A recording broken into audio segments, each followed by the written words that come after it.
पिछले भाग में आपने सुना कि रवीना अपनी दूसरी शादी के फैसले के बारे में अपनी माँ और भाई को बताती है और उन्हें शादी में शामिल होने का न्योता देती है, जिसे सुनकर वे लोग भड़क जाते हैं और दुनियादारी और दूसरी बातों का हवाला देकर विधवा विवाह को गलत ठहराते हैं। दुखी और नाउम्मीद रवीना माँ, भाभी और भाई के द्वारा उस पर और उसकी बेटी पर किए गए गैर जिम्मेदाराना रवैये की याद दिलाते हुए उन्हें आईना दिखाती है। अब आगे। वाह माँ वाह, अब तक सुना था पर आज देख भी लिया कि औरत ही औरत की दुश्मन होती है। कहते हुए रवीना की आंखों में आंसू आ गए। फिर उसने खुद को संभालते हुए कहा, माँ, मैंने फैसला कर लिया है कि मैं सारांश से शादी कर रही हूँ। अगर आपको मेरी ज़रा भी परवाह है तो आ जाइएगा, कोई नहीं आएगा इसमें। सुना तूने, आज से तेरे लिए हमारे घर के दरवाजे हमेशा के लिए बंद। भैया, जो अब तक कमरे में बंद थे और हमारी बातें सुन रहे थे, बाहर आकर गरजते हुए बोले, तो अब तक मेरे लिए कौन से दरवाजे खुले थे भाई? आप लोग तो मुझे और मेरी बेटी को महीना भर भी मान से न रख सके। अरे मान तो छोड़ो, मेहमान या रिश्तेदार समझकर ही कुछ दिन रख लेते। अब जबकि मैं अपने लिए कोई फैसला ले रही हूँ तो आपको अपने हक याद आ गए। जो फ़र्ज़ नहीं निभा सकते उन्हें अपने हक भी नहीं जताने चाहिए। अरे बड़े भाई तो बाप के बराबर होते हैं, बहनों के लिए सब कुछ कुर्बान करने को तैयार रहते हैं। बोलते बोलते वह हाँफने लगी थी। आपने मेरे मुश्किल समय में मुझसे किनारा कर लिया था, महज दुनिया को दिखाने के लिए बेदिली से मेरे सिर पर हाथ तो रख दिया, मगर दिल से मुझे अपना नहीं बना सके। इतने सालों का भरा हुआ गुबार उसकी आंखों और ज़ुबान से आंसू बनकर बाहर आ गया। बेटियां बोझ नहीं होती, बेटे के बराबर ही होती हैं, ये सिर्फ पिता मानते हैं। अगर आज पापा जिंदा होते तो क्या वह मुझे यूं बेसहारा और अकेला छोड़ देते? बिल्कुल नहीं। और माँ, आप क्या सारे फ़र्ज़, सारे कायदे कानून बेटियों को ही सिखाती हो? भैया को उनका फ़र्ज़ याद नहीं दिला सकती हैं आप? किस बात की मजबूरी है? आपको पापा की पेंशन आती है, घर आपके नाम पर है जो पापा ने आपको बना कर दिया है। आप चाहती तो मुझे यहाँ हक और इज्जत से रहने दे सकती थी, लेकिन आपने मेरा मान तोड़ दिया है माँ। अरे बिना काम किए तो मैं यहाँ भी नहीं बैठती, नौकरी कर रही हूँ ना अभी, तब भी करती। कम से कम मेरी बेटी को घर की सुरक्षा तो मिल जाती। लेकिन मैं शुक्रगुजार हूँ आप लोगों की कि मैं घर से बाहर निकली, वरना भाभी तो मेरी बेटी को घर की नौकरानी ही बना देती। देख चुकी हूँ मैं किस तरह से बेचारी एक दिन स्टूल पर खड़े होकर सिंक में चाय के कप धो रही थी। एक कप टूट गया था तो भाभी की लताड़ भी सुनी थी मैंने। वह आपने शायद देखा नहीं होगा या देखकर अनदेखा कर दिया होगा। बोलो माँ, इनके जाने के बाद आपने कभी मुझे गले लगाकर दो बोल तसल्ली के बोले कि बेटी तू चिंता मत कर, मैं हूँ ना। मैं क्या माँ? माँ के कुछ कहने से पहले ही उसने उन्हें हाथ के इशारे से रोक दिया। आंखों से बह रहे आंसू को पोंछती हुई वह बोली, बस उसी दिन मैं घर से बाहर निकल गई थी। याद आया आपको भाभी?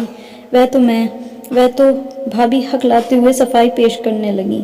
रहने दो भाभी, मुझे किसी की सफाई, कोई मदद, कोई दया नहीं चाहिए।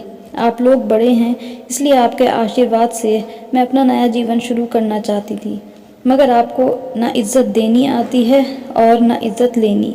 मैं और मेरी बेटी अब एक बेसहारा ज़िंदगी जीने के लिए मजबूर नहीं हैं। आपको आपका घर मुबारक हो, चलती हूँ। अब भूल चूक माफ़ करिएगा।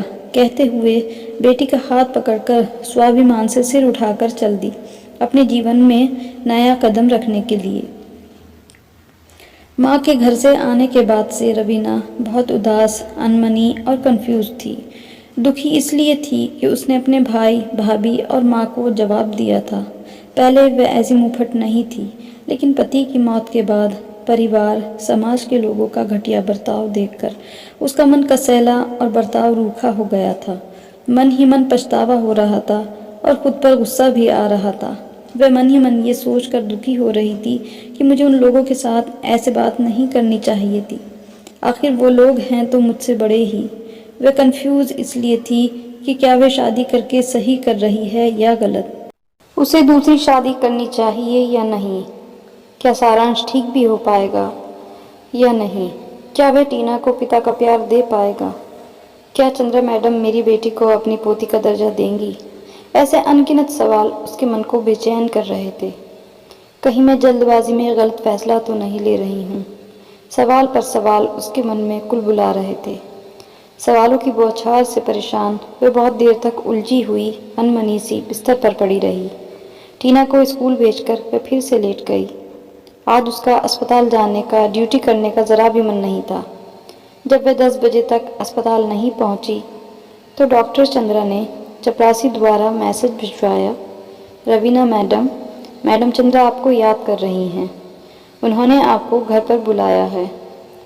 ठीक है, उनको बोलो आधे घंटे में मैं आती हूँ।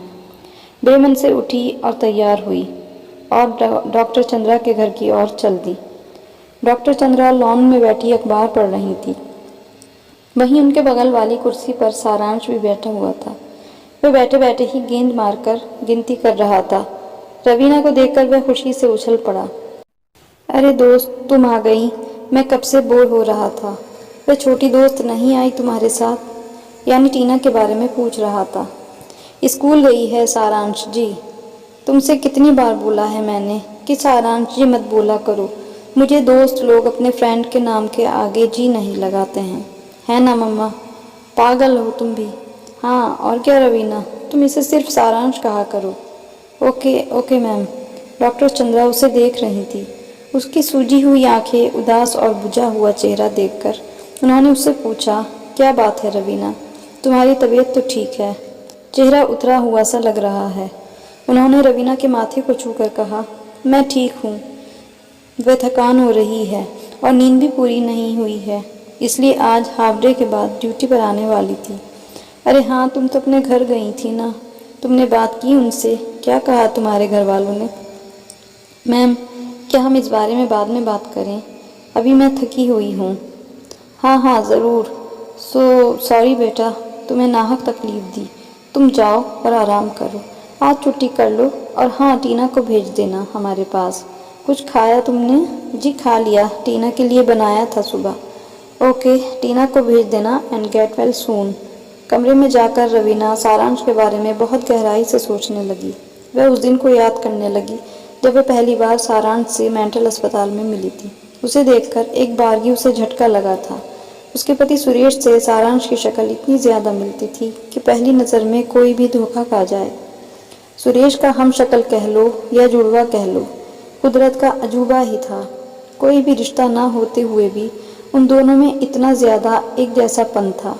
इस बात पर वह कुछ जाहिर कर पाती कि तभी सारांश ने नर्स को धक्का दे दिया था और उसकी सोच वहीं रुक गई थी।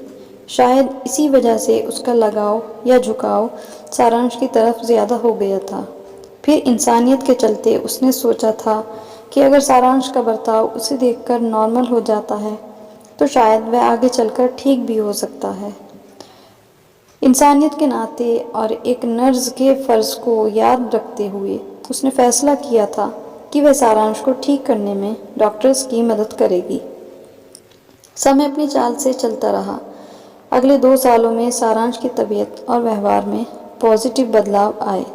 फिर एक दिन फैसला का आ ही गया और रवीना ने सारांश से शादी कर ली।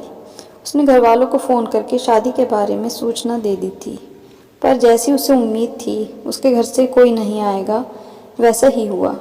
पर फिर भी उसकी निगाहें दरवाजे पर लगी थी कि शायद किसी के दिल में उसके लिए हमदर्दी या प्यार जग जाए।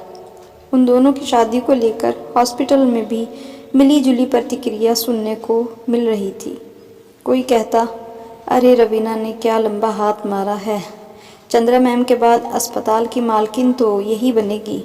कोई उस बात के समर्थन में कहता, और क्या, इसीलिए तो उसने उनके पागल बेटे से शादी की है। दूसरी तरफ कुछ लोग उसकी तारीफ़ करते नहीं थकते। भाई, बड़ी समझदार और सुलझी हुई लड़की है। कुछ ही वक्त में उसने सारांश को कितना ठीक कर दिया है। दिल है भाई लड़की में। देखना 2-4 सालों में एक लड़का एकदम ठीक हो जाएगा। डॉक्टर चंद्रा तक भी यही बातें पहुंचती थी। उन्होंने रवीना को समझाया कि वे लोगों की बातों पर ध्यान न दिया करे। ऐसा नहीं था कि सब एकदम से सही हो गया था या उसे किसी चमत्कार की उम्मीद थी। सारांश कभी कभी बिल्कुल छोटे बच्चे की तरह पेश आता था। क्या सारांश ठीक हो पाएगा? अब रवीना का अगला कदम क्या होगा? जानने के लिए देखिए कहानी का अगला भाग, भाग नंबर 3।